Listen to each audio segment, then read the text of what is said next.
Radio at 248-557-3500. This is WNZK, Dearborn Heights, Detroit, your ethnic superstation at 690 days, 680 nights.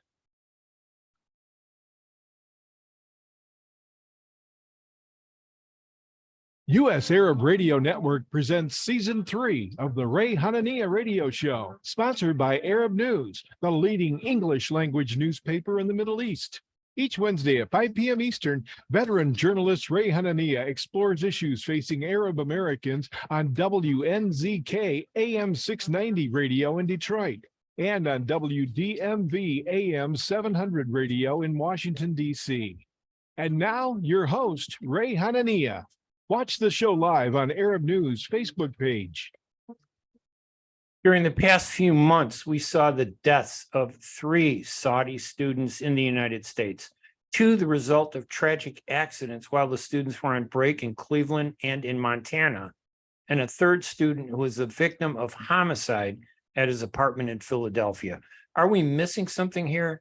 In segment 1, we're going to speak with Abdullah Al-Gheraibi, the father of 25-year-old Al-Waleed Al-Ghareibi, who was murdered on January 23rd by a 19-year-old woman who attempted to rob him after she asked him for help to get something from her apartment. The suspect, Nicole Marie Rodgers, lived in the same building and has been charged with the murder. In segment 2, we will speak with Gina Kerzman, the spokesperson for Glacier National Park, on another Saudi student who died, Atheer Al-Khalban, 28. Al-Khalban drowned on Monday, May 22nd in Avalanche Creek in Glacier National Park in Montana after falling off a rocky overhang. We have some photos that we're going to play if you watch the video presentation of this radio show. And in our final segment 3, we're going to speak with the spokesperson for the Saudi Arabia Embassy in Washington, D.C., Fahad Nazer, about the Al-Gheraibi murder and the 2 accidental deaths of Al-Khalban and the death of another student, Abdulrahman Al-Nazi, 29, who drowned in Lake Erie during a stay in Cleveland, Ohio on January 30th. In each case, the Saudi embassy worked to help the families of each of the student victims. In addition, and we're going to shift gears, Mr. Nazer will also discuss the return of the 2 Saudi astronauts, Rayana Barnawi and Ali Al-Karni, who spent 8 days on the International Space Station, where they conducted a series of science experiments. I'm Ray Hanania. We're going to take a quick break, and when we come back, we will begin these interviews. We will be right back right after these messages.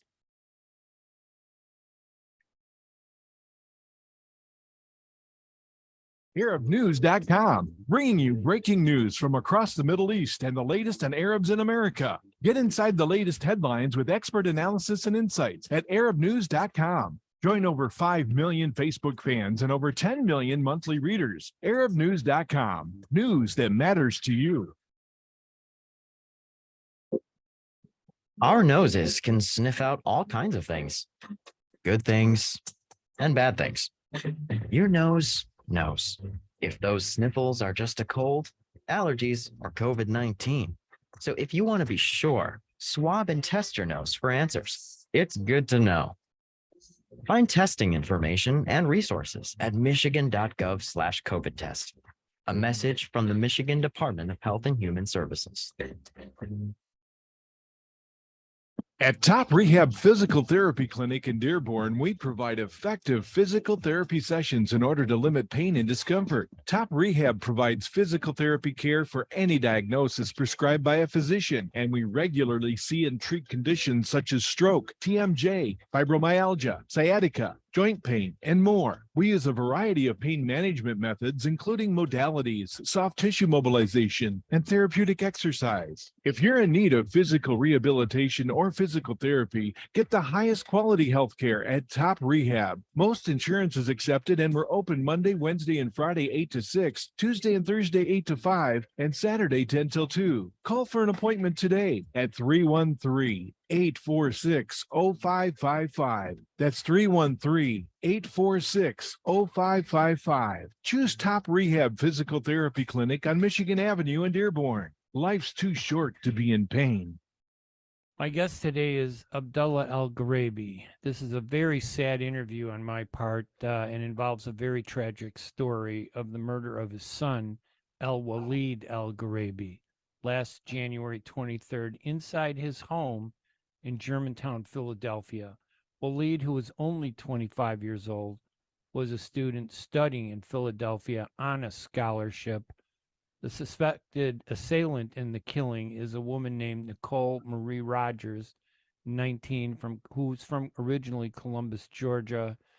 She is charged with murder, robbery, burglary, and theft.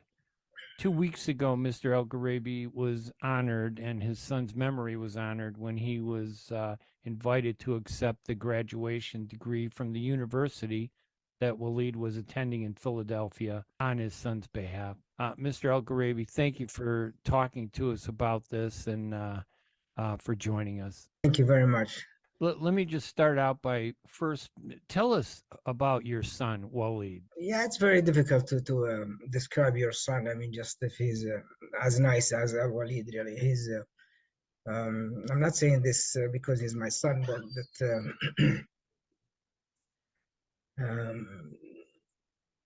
he's very, very, very nice guy. He's always laughing, I mean, smiling. I mean, just we never had any issues with them. I mean, just, you know, he never, he always accepts our this conversation and whatever we ask him to do. And when we ask him to do something, he just discusses it, and he never refuses things just right out. And he was a very good person. I'm just, I never heard that he has problem with any of his friends or colleagues at school, or he was always smiling. He was always obeying. I mean, just what I say. He's very nice. He is really, really nice person. I just as a father, he helped me in a lot of things here. I helped his brother too. His brother is hard of hearing, and he goes to a deaf school in Texas. Graduated, he got the diploma of it, but yeah, he helped his brother, I mean, all along in every aspect of life, really. We don't see much of him. I mean, he's been out of Saudi for about like 12 years, since 2009. He was studying abroad. I mean, just when he joined me, working outside Saudi Arabia. First it was in Australia for 4 years, then the rest of it is here in the United States. He likes technical things. I mean, he always likes to fix things. I mean, just and very smart with computers and these small technician things. Yeah, he ended up, I mean, studying computer science, and that's what when he graduated and got his degree in computer science. Always smiling. He's that kind of person. He doesn't really bother you, or you just understand what he wants, and he asks things very gently. do you remember the last conversation you had with him before this? Well, yeah, I was here in DC, and I'm in DC now. Yeah, I was here in DC, and his brother finished school in Texas. Graduated and came in here in DC, going back to Saudi Arabia, and he joined us. I mean, just for a weekend. He came from Philadelphia just the weekend before. He came Friday and he left Sunday. The following Monday, yeah, he was murdered. But his mother didn't see him for 2 years and a half, and that was the very hard part. I mean, he didn't go, and his sister too. He didn't go to Saudi, I mean, for 2.5 years after the COVID stuff. What did the police tell you about what happened to him last January? You know, after that weekend, I mean, that when we met in Washington, D.C., I left for 2 days later back home. I lived there. just like 5 days later, I mean, just I received this email as I was I was about to go to bed, and I checked my email, and there was an email just came like 10 minutes before, and it says just yeah, please contact the Philadelphia homicide in regard to Al-Waleed Al-Ghareibi. Wow, what an email! What happened? Oh, homicide. That means that was very hard to homicide. That means did he die, or was he killed, or did he kill someone? That's the only thing I mean you just think about. I mean, it's not like Philadelphia police. If it was like Philadelphia police, I would say about 20 things you can think about. You have possibilities of anything happened. But homicide took me like 15 minutes, 20 minutes to call back. I didn't want to call back. So just, oh my goodness. That was like 12 o'clock at night. My other son was downstairs. And I told him I received an email says like this, and we were really anxious and worried and afraid, and we didn't want to take that phone, and at the same time you want to know what's going on. So just like we were hesitant. I mean, just like for 15 minutes, and just what should we do? I mean, just you do want to hear I mean, what happened? You don't want to hear the facts. You just like, I don't want it to go on and on without knowing things. Yeah, I got there myself, and I got the string and called them, asked for the detective whose name was there, and yeah, unfortunately, yeah, he said, yeah, delivered this news to me, and I was screaming my voice out. I mean, just the bottom of my lung. I mean, just, no, please. I'm just kind of you're not believing it. You don't want to hear it, and you're not believing it. We had a small conversation. Who did it? Why? And this. Afterwards, I said, could that be a scam or someone just playing around? I went back and I checked with the email domain, and it was like, yeah, official. I mean, just like, yeah, phila.gov. I mean, 20 minutes later, I just called back, hoping someone just played around or hacking something or scamming or playing around. Yeah, it was real. I mean, just when they answered the phone, well, yeah, Philadelphia homicide, and who do you want to speak with? Yeah, it took time. I mean, just yeah, my son, he screamed, and his mother woke up. I mean, just on the scream and the cries, and the whole house, I mean, just went aflame. Yeah, it was very sad night. I booked the flight. I mean, as soon as I could. I mean, just the earliest one was 7 a.m. I took that flight, and I came. Yeah, I came by myself. I met one of Al's friend, whom he goes to school with. We contacted him. We contacted him before, and yeah, we went to the police station, and we met the detectives.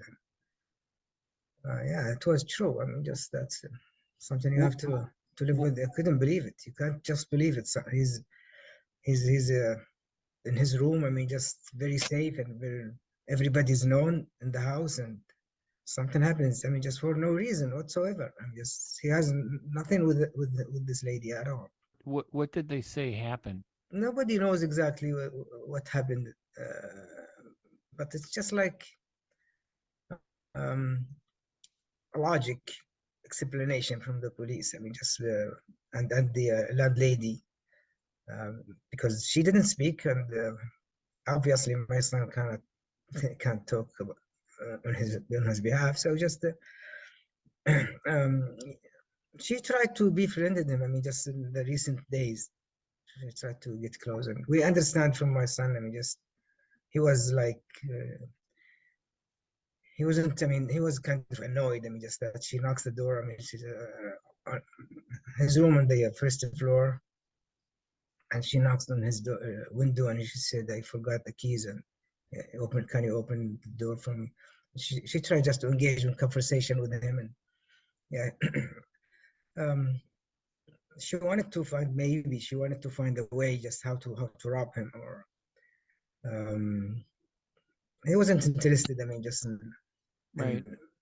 yeah, being approached this way, and he wasn't into it at all. That we So- know from his friends. I mean, who he spoke with. I mean, earlier. What they think, it's just she was planning this. I mean, just the recent days. I mean, she wasn't following him, or it just came into her. I mean, just like, it's to me. I mean, just like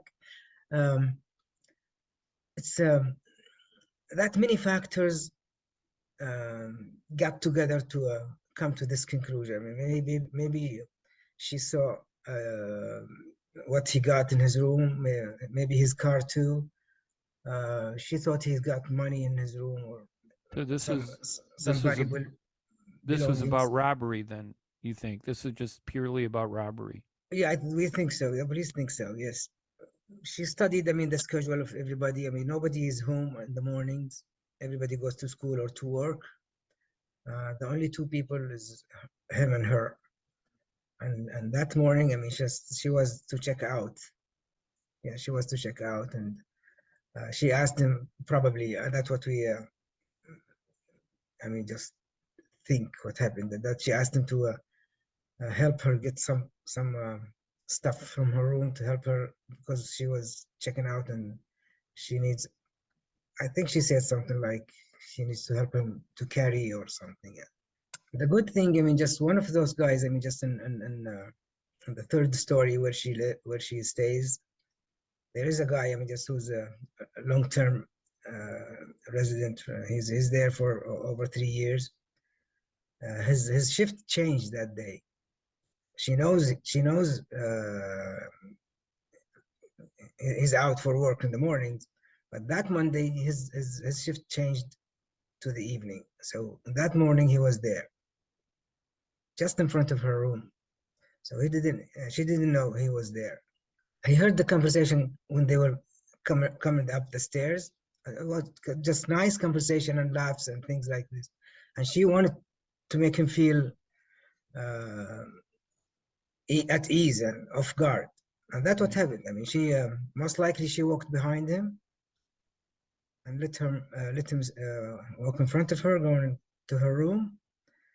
When she got to next to the bathroom, yeah, she started her operation, and she pushed him inside the bathroom, and yeah, she finished him off very, very brutally. I mean, just I cannot go in detail to this. I mean, just like, but it's very, very brutal. Do the police know if she's ever done anything like this before, or They say been no. suspected? This They is say the first time. That's so odd. she's young. I mean, they say no record of the whole idea. She thought, I mean, it's very good plan. I mean, just the opportunity is there, and just do it and leave, and nobody will know who's done it. I don't know why didn't she break into his room and take his stuff and leave, or she didn't take the car. She didn't have to kill him. She could have taken or broken in Yeah, some yeah, other but time. And I think she wanted his wallet and his phone, and that's always with him. So just he has to be there just to get it. He was there like 5 months. I mean, just he's not new in the place. Did she ever make a statement to police about confessing, or No. what's her status right now? I mean, I know she's still being held, correct? Yeah, she's been. She hasn't been given bail.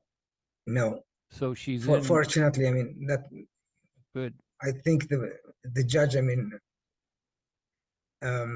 believed horrifically. I mean, just this is what happened. That she might be the perpetrator. So she wasn't given bail. She didn't speak. She had a lawyer. They assigned a lawyer for her, but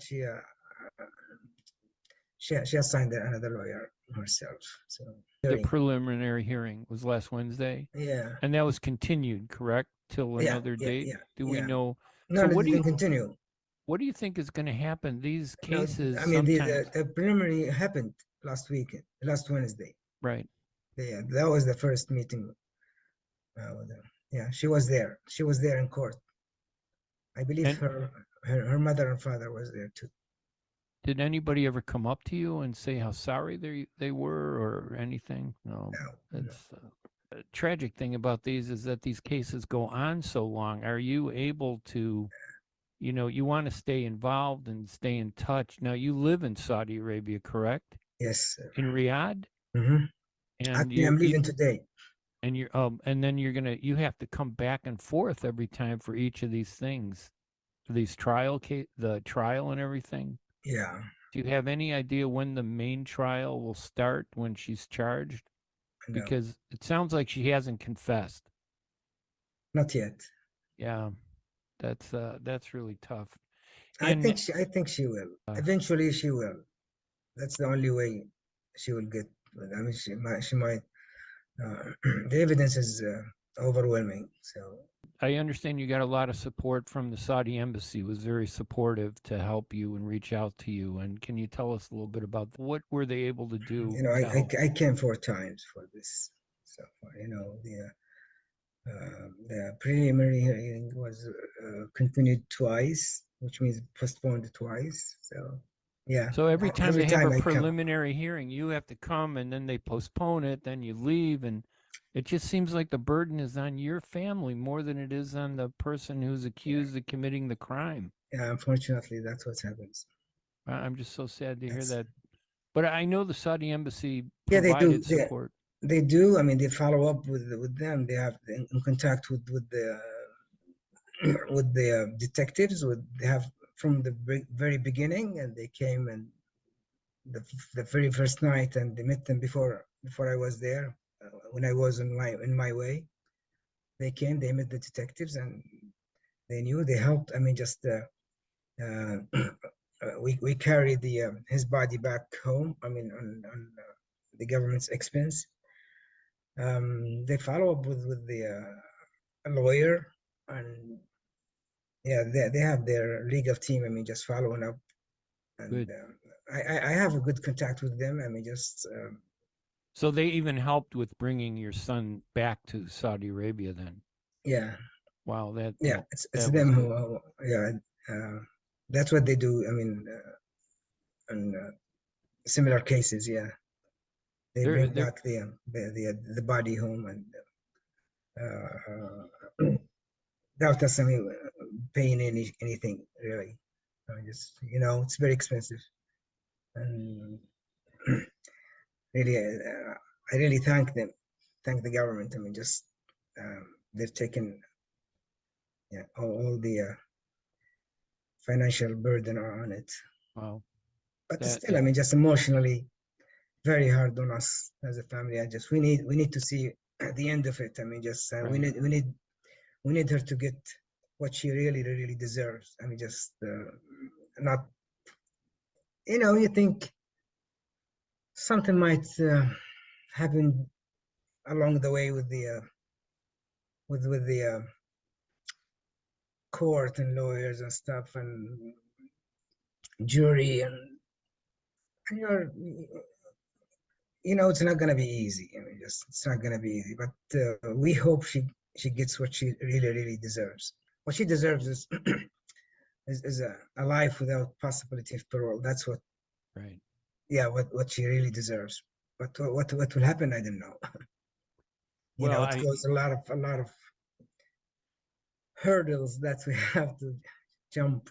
Yeah. it seems like the burden is on your family to deal with this, and that really seems so unfair. Yeah, the victim assistance, I mean, they contacted me and they asked me to present any invoices for tickets and hotels and stuff. So they were very helpful too, also in addition to the Saudi embassy. That was great. That just happened 2 days ago. They Got it. just called me on Thursday.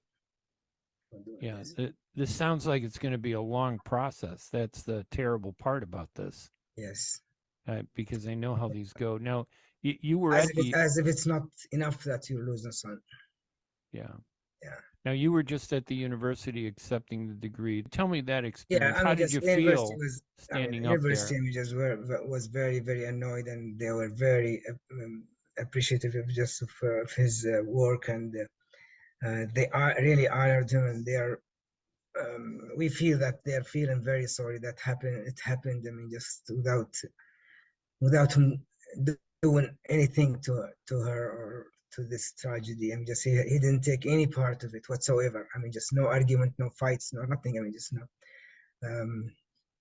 Being in that place at that time and with her was a problem. Yeah, they were very supportive from the beginning, and they asked me. We visited the university and from the beginning for my first visit, and they were very supportive, and they said, yeah, they um, for his graduating program, he will be graduating, and they did really graduated him, and they held the service for him. I don't know if you know this or not. I mean, just No. they held the service. Yeah, they brought Muslim priest, Muslim imam, and a priest, Christian priest, and a Jew, and with the university staff and students. It was very nice. It was very touching, really. We appreciated that. When I came, I mean, they hosted me, and they booked the hotel for me, and maybe you saw what happened in the graduation when I received this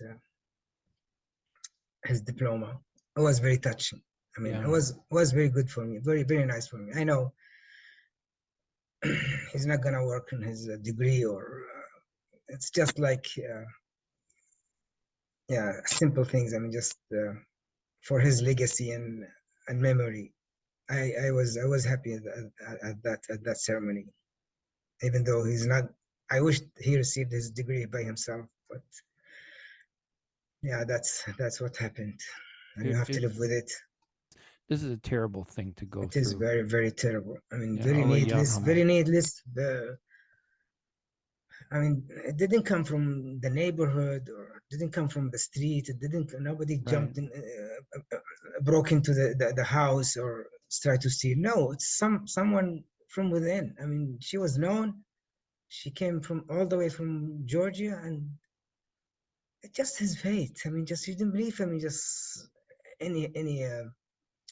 any person just uses Airbnb or hosts or a hotel, or go and kill some other resident for nothing. What did she get? I mean, just $1,000, $2,000. What did she get? I mean, just nothing. Nothing's worth his life. Yeah. Is there and her life too, hopefully. What do you tell other parents who are their sons are away, their daughters are away at college, and what would you tell them? I think what happened to him was unavoidable. You can't do anything just to prevent this killing for someone from within. I mean, just was known. I mean, just her information was there. I mean, just there's no problems whatsoever with her. No drinking, no fights, no nothing. I mean, just she planned it. I mean, just you can't avoid it. It could happen to you anywhere. It's not the area. It's not the neighborhood. It's not the neighbors. It's not the somebody's bad. I mean, around this thing. He was very careful. My son was very, very careful. Sometimes he goes to he likes to go to an Arab restaurant or Mid Eastern restaurant, and his friends tell me, I'm just once he go to the location and he finds it in a bad place, he just change his mind and go to a different place. He's very, very careful. He's not a night person. He doesn't go out, or this is unavoidable to me. I mean, just what happened. I mean, just you can't. He was in a nice place. He's a. You can't prepare for this. No, you can't. You can't. No way. Yeah. Right. If someone plans to kill you in the streets and while you're walking and doing nothing, you can't avoid it. That's her planning, her problem, not. That is really terrible. But anyway, you just get close to your son or daughter if it's away. Just know where they go, what they do, and who's their friend.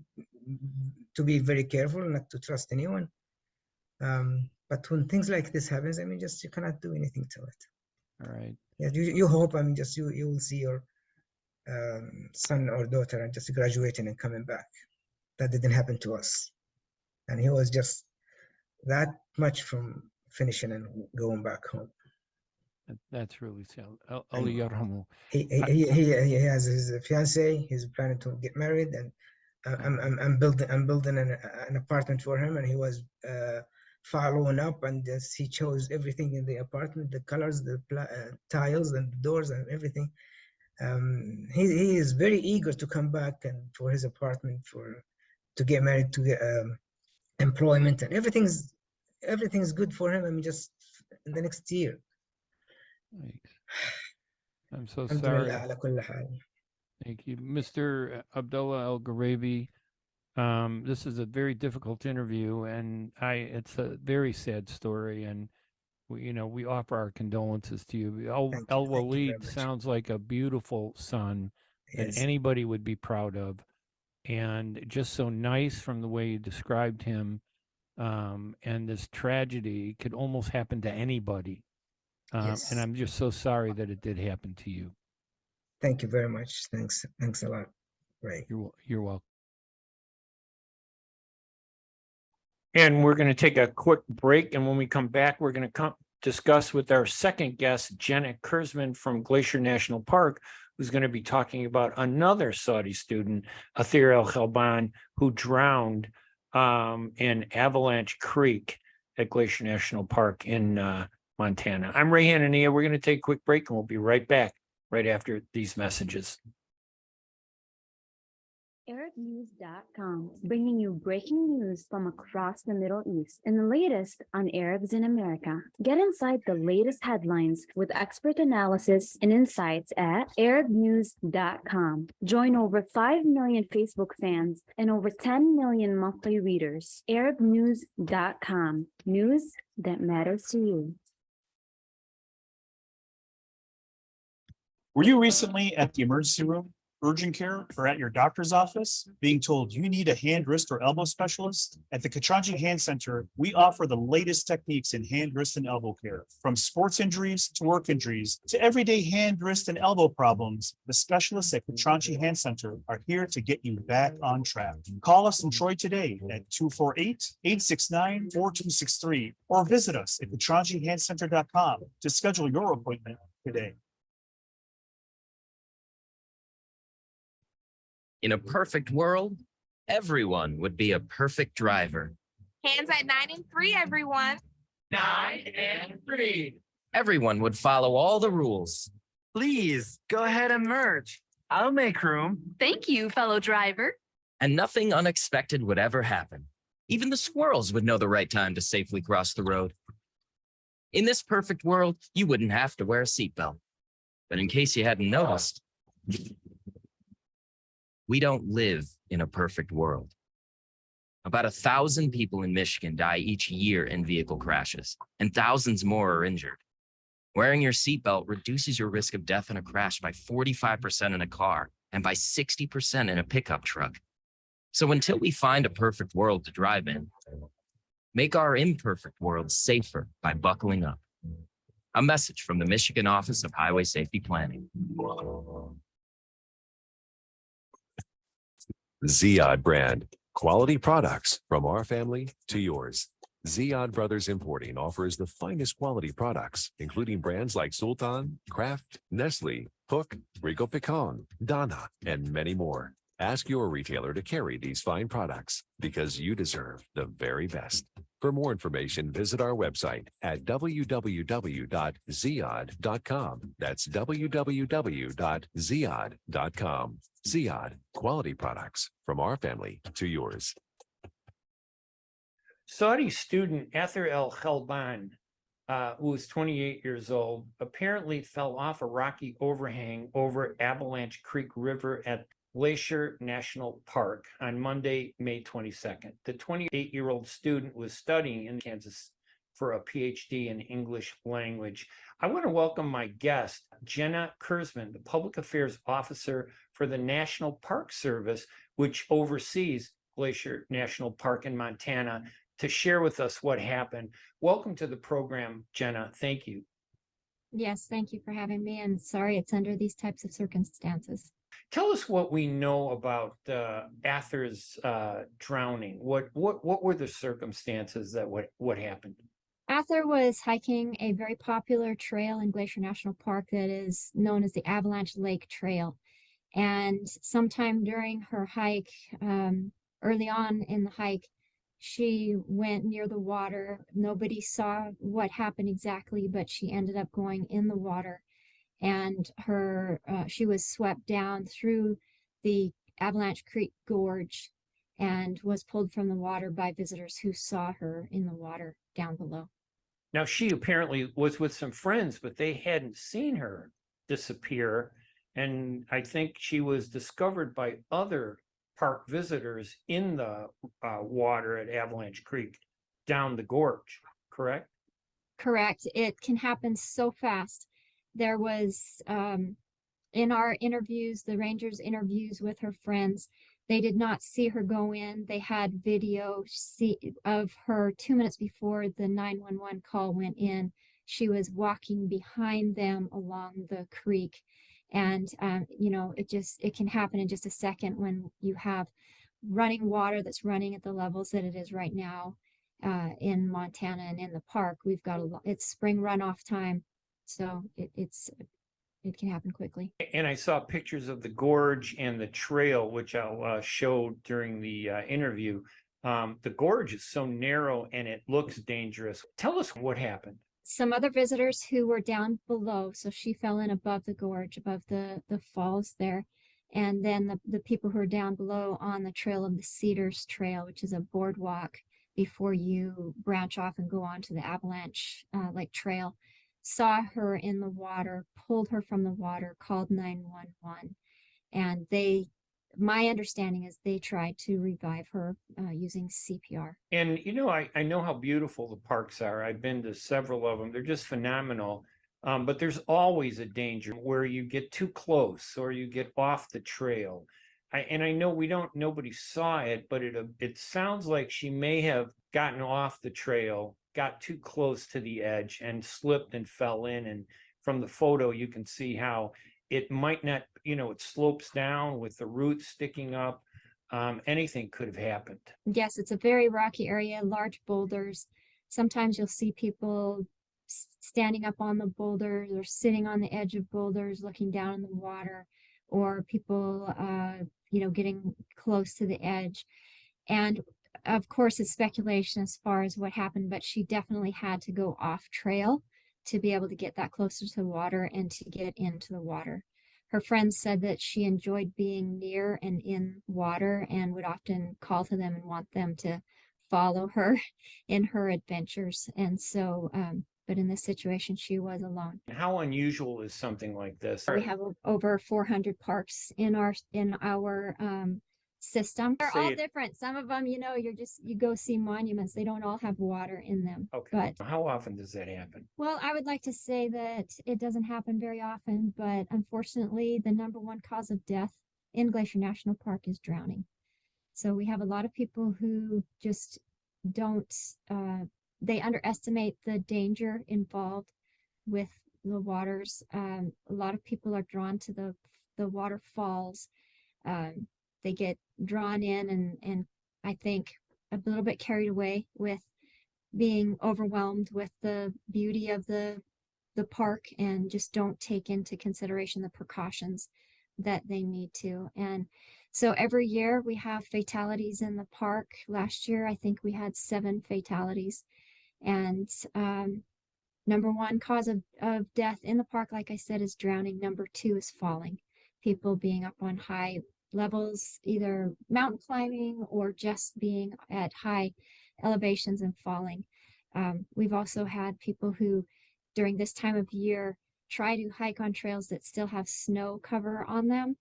And they, instead of stopping and turning around, they try to cross the snowfields and slip and then end up going off very high ledges and falling. And to put that number in a proper perspective, you must have thousands of people that visit these sites. Do we know how many people visit just this one park, Glacier National Park?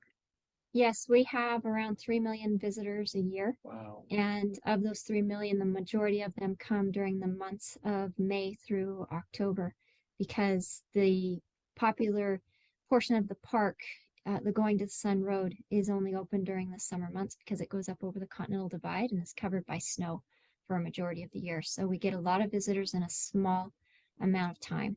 I know that it was other visitors that found her.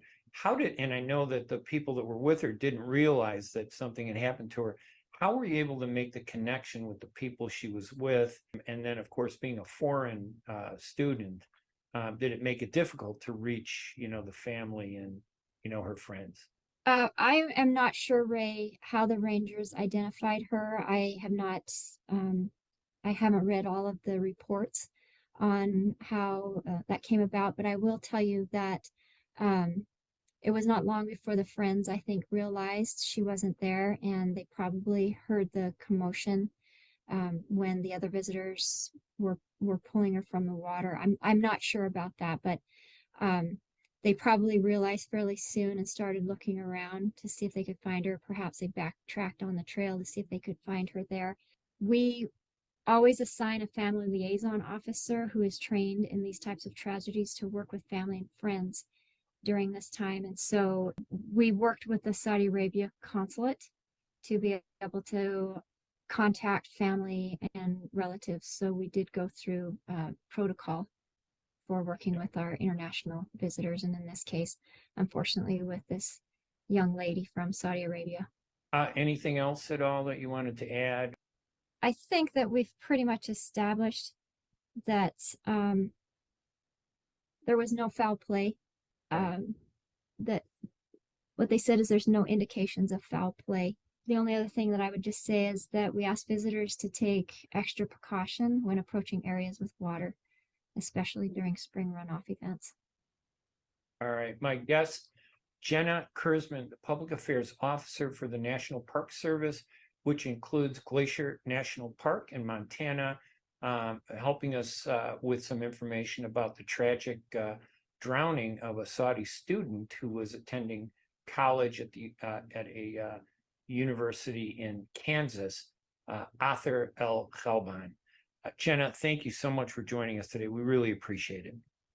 You bet. And we're going to take our final and last break in a minute. And when we come back, we'll speak with the spokesperson for the Saudi Arabian embassy about some of these tragedies, 2 of which that we've talked about.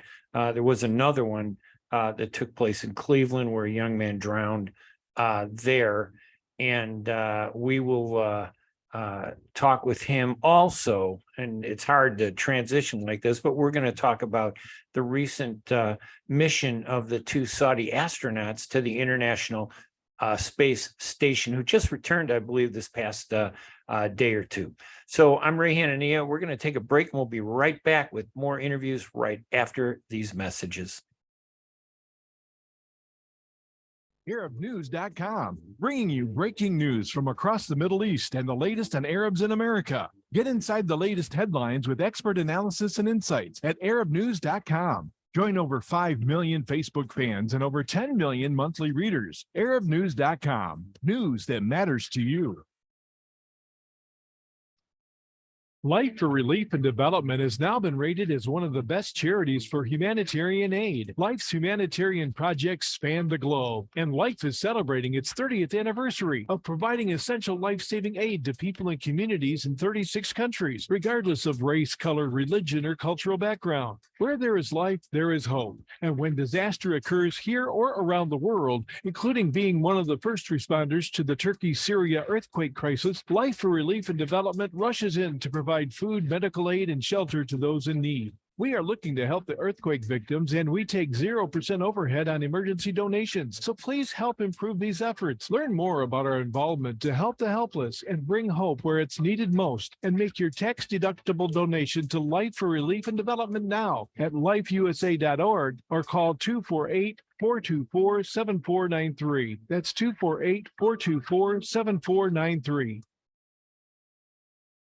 Get ready for an amazing experience at Ishtar Restaurant on 15 Mile Road in Sterling Heights. Enjoy excellent hospitality from owners Ali Al-Baghdadi and Fatty Bonham, serving the best in Mediterranean food. Try Chef Ali Al-Baghdadi's famous shawarma, the best Iraqi grills and food, and the best Arabic and international dishes. Dine in our authentic atmosphere or take out. Call 586-698-2585 or check us out on Facebook. Ishtar Restaurant practices all CDC guidelines and is open every day, 11 a.m. to 10 p.m. Have an amazing experience today at Ishtar Restaurant, 3625 15 Mile Road, Sterling Heights. And the timer. I want to welcome the spokesperson for the Saudi Arabia Embassy in Washington, D.C., Fahad Nazer. We're addressing the recent tragedies involving the deaths of 3 Saudi students that took place over the last 5 months. In each case, the Saudi embassy worked very hard to help the families of each of the student victims, and I know the families were very grateful. Welcome to the program, Fahad. Thank you for joining us. Good to be with you, Ray. Now, I know that the father, Abdullah Al-Gheraibi, of Waleed, said he was very grateful to you during this tragic time. It was very difficult for him to go back and forth. You know how trials are.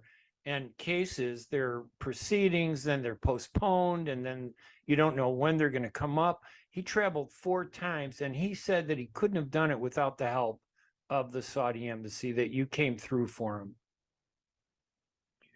So let me start by saying that ensuring the safety and well-being of Saudi citizens living or visiting a foreign country is among the highest priorities for any diplomatic mission around the world. It's certainly the case for us here at the embassy in Washington, D.C. Over the decades, hundreds of thousands of Saudis have visited or studied in the United States. The overwhelming majority have a pleasant and productive stay. However, occasionally accidents and tragedies do occur. As you said, over the past couple of years, we have had some tragic incidents that led to the deaths of a few young Saudis. As soon as we became aware of such tragedies, we immediately contacted the families of the deceased to provide any assistance that they may need. We also stay in touch with local authorities to make sure that we have all the details, and we share these details with the families as soon as we obtain them. Of course, our hearts go out to the families of these young Saudis. There's nothing more tragic than the death of a young person. However, I do have to stress that these are isolated incidents. We have no reason to believe that Saudi students or Saudis in general are being targeted in the United States. And the Saudi embassy and the Saudi Cultural Mission will continue to provide guidance to incoming students, as well as to Saudis visiting the United States, to make sure that they have a safe and productive stay. I know that's an important point, because when I did speak with the police in each of the cities, in Cleveland, in Philadelphia, and in the one student who died who was attending the university in Kansas, they all said that these were tragic accidents, except for the one homicide. That is pretty terrible, but I know that you have done so much to help these families. Is that a standard thing that the embassy does for Saudi families that are in need like that? Yes, definitely. Like I said, I mean, this is one of our highest priorities, is to make sure that the Saudis traveling in foreign countries are safe, and we take whatever precautions or measures necessary to make sure that they're safe and that they're well-being is protected. So yeah, this is fairly standard for us. All right. And I want to shift gears, and I know that we're going to talk about a different topic now, but on the other hand, at this time, it also was a great moment for the Kingdom of Saudi Arabia and for Saudi Arabians around the world to see two of their own be astronauts who went to the International Space Station last week and just returned, in fact. It must be a moment of great pride for Saudi Arabia. How significant is this for the kingdom? It's very significant, but let me start by widening the lens here a little bit. So as you know, Saudi Arabia is undergoing a remarkable transformation known as Vision 2030. The vision is a package of economic and social reforms that has a number of objectives. One of them, or some of them, include improving healthcare, improving education system, the transportation system, and also combating climate change, among many objectives. So a number of these objectives, we believe that the keys to achieving them is through investing in science, technology, and innovation. And certainly our interest in space exploration is very consistent with these goals. And in fact, our interest in space exploration goes back decades. Back in 1985, His Royal Highness Prince Sultan bin Salman was the first Arab and first Muslim to go into space when he joined the crew of the Space Shuttle Discovery. More recently, obviously, we had two Saudi astronauts, including the first woman ever, Rihanna Bernawi, and her colleague Ali Al-Gharni, who went on this 10-day mission to the International Space Station among the Axiom. This was part of the Axiom space mission. They were in space, like I said, for approximately 10 days. They conducted 14 different research experiments in different scientific fields, including cloud seeding. 6 other experiments, as my understanding, focused on brain and on the brain and the nervous system, and 4 others focused on the immune system. So this was a certain, and they just, like you said, they just came back to Earth earlier this morning. They returned to Houston Airport. So this was a great moment for our space program and a great moment for the kingdom more broadly. I remember when the first Americans went to the moon when I was young in the 60s, and many Americans were glued to their TV set watching this happen. Was that what it was like in Saudi Arabia to see these 2 Saudi astronauts during their 8-day mission on the ISS? It was, and just not only that, but just because of the different media landscape that we live in, the astronauts were actually able to conduct some of their some experiments with along with 12,000 students in Saudi Arabia. So they had a live stream with them, a web chat, and they conducted, some basic experiments with these students. But obviously, part of the mission, part of the purpose of space exploration is that we're trying to encourage young Saudi men and women, students, and to pique their interest in science and technology and mathematics and physics. And we're hoping that we achieved some of these goals, in addition to obviously the goals of the mission itself.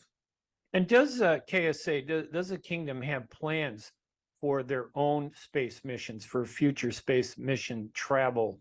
Or will it be always in partnership with NASA and Axios or other groups? Or does the kingdom have its own NASA plans for space travel? Right, so the kingdom does have its own Saudi Space Commission. It has a pretty rigorous program of research, but also it has a program for selecting and training astronauts. So we believe that space exploration is very much consistent with our investments in science, technology, and innovation that is part of our broader Vision 2030. So we fully anticipate, for the foreseeable future, we'll continue to partner with NASA and Axiom and other organizations. But ultimately, we will certainly, I think it's only a matter of time before we launch our own space missions. It's great to see that. How many Saudi astronauts do you have on the Saudi Space Force? Right, so that's a question. That's a good question. I don't have an answer to that, but there were So in addition to the two that I named who went on this mission, there were two alternates, both of whom were Saudi. And it's my understanding that hundreds of people tried out and were recruited to as part of this program. So much like NASA's own program, it's a rigorous program. Very few people make the cut because obviously there's a lot of physical requirements that are required for people to go into space. But it's certainly something that we're investing very heavily in. And again, it's very consistent with everything we're doing with Vision 2030. And Fahad, thank you so much. Final question. What's the message that the public in Saudi Arabia should take away from the Saudi participation in these space missions? Right. So I think, again, people back in the kingdom were essentially able to see almost every move that the astronauts made, from the launch to the return.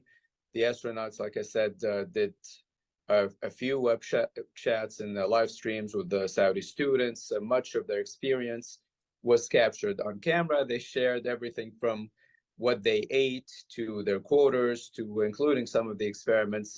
So in that sense, I think it was certainly very different than when His Royal Highness went to space back in 1985. But this was a very proud moment for us.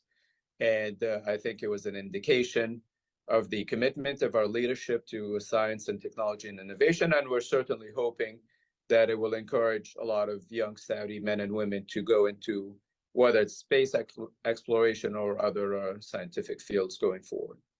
My guest, Saudi Arabia Embassy spokesperson, Fahad Nazer. Fahad, again, it's always a pleasure to talk to you, and thank you for joining us on the program. Thank you so much, Ray. It was a pleasure. And I want to say it was a pleasure to have all of you listening to the radio show in Detroit on WNZK AM 690 or in Washington, D.C. on WDMV AM 700. We appreciate the producers at both of those radio stations that help make this show possible every week through a lot of technical work, putting together the interviews, coordinating everything. Hernan in Washington, D.C., and Mike Chupka in Detroit, in Dearborn, the capital of the Arab American community. And although I have to say these stories of these tragedies for these three Saudi students, and as we know, this is a season where people are graduating from colleges and universities.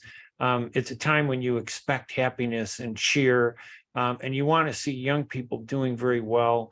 And I know there's so many hundreds of thousands of students that are graduating across the United States from universities last month and this month, including my own son, Aaron, who graduated from college in Illinois and is going to Northwestern. I'm very proud of him. But to have something like that to happen at a moment right when they're making the transition in life, from being a young person to being a student to being an adult, pursuing a career, that has to be the most terrible moment for any family. So, of course, our hearts go out to the Al-Gheraibi family, to the family of Atheer Al-Khalban, to the Al-Khalban family, of course, and also to the family of Al-Nazi, who also, as I had mentioned,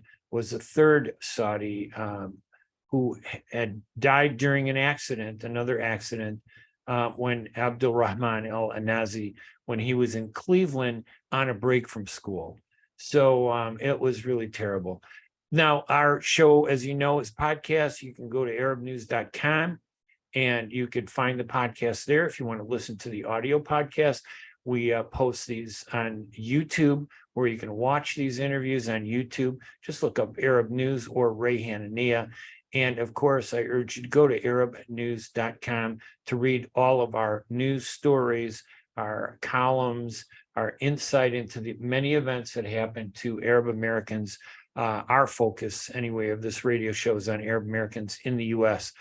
So I want to say thank you. You guys have a great week, and we will talk to you again next week, Wednesday at 5 p.m. in Eastern Time, with more great topics and guests. I'm Ray Hanania. Have a great week, everybody. Bye-bye. WNZK has available a few good hours of airtime